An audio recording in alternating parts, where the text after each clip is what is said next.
Namaste. Welcome to our series of talks with senior integrative medical practitioners in different fields. Today, we are going to be speaking with Dr. Chandan Ashok, who is a leading dermatologist, an anti-aging specialist practicing in Chennai. Welcome, Dr. Chandan. Namaste, Dr. Karthikeyan.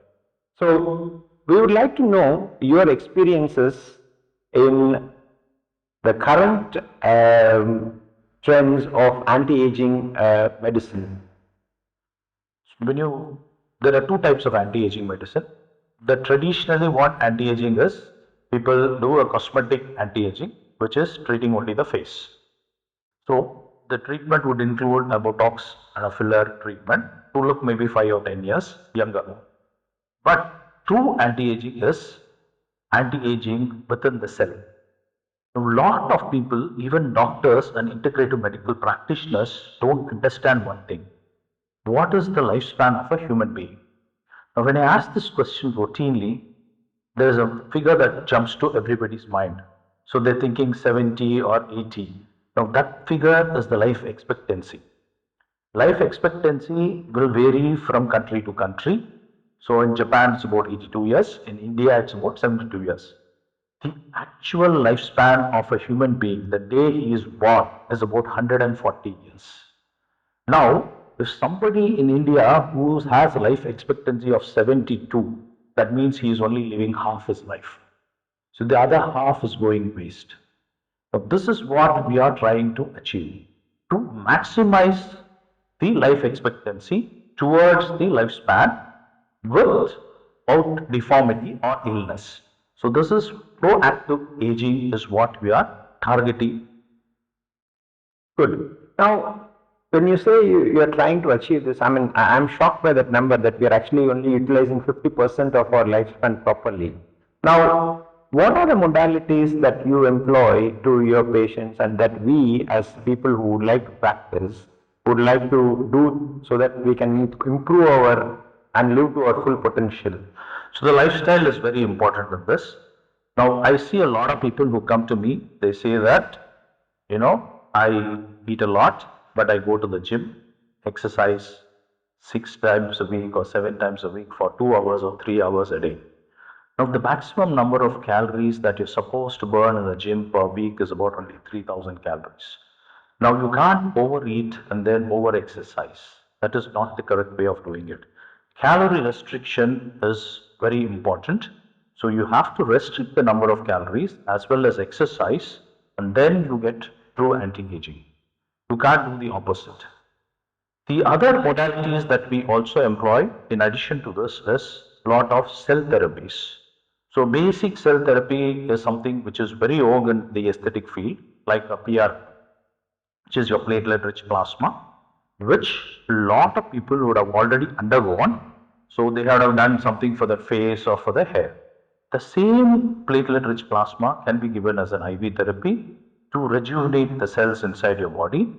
Now, the recent trend of this also, PRP has been there around for 10-15 years now.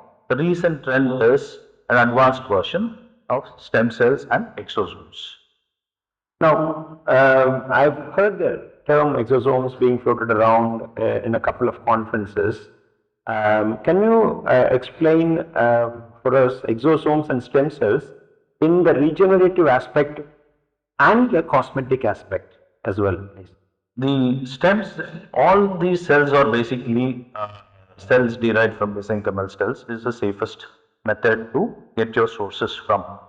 Now, whenever you do a stem cell infusion, your body produces exosomes after 2 or 3 months. These are basically signaling molecules which enhance the signaling between different organs so that they start working better. Now, when previously we just used to do a stem cell infusion and then hope the body does this. Now, what we do is we have derived exosomes directly, and this is given as an infusion, or it can be injected into your scalp to regrow hair or into the face to remove your wrinkles or make you look younger. These can be injected into your joint to regenerate your joint or repair the joint process. This is what usually we do. So these therapies, do you see things actually going improving from this point on? Maybe in few years time, I know exosomes have developed over the last 3, 4, 5 years.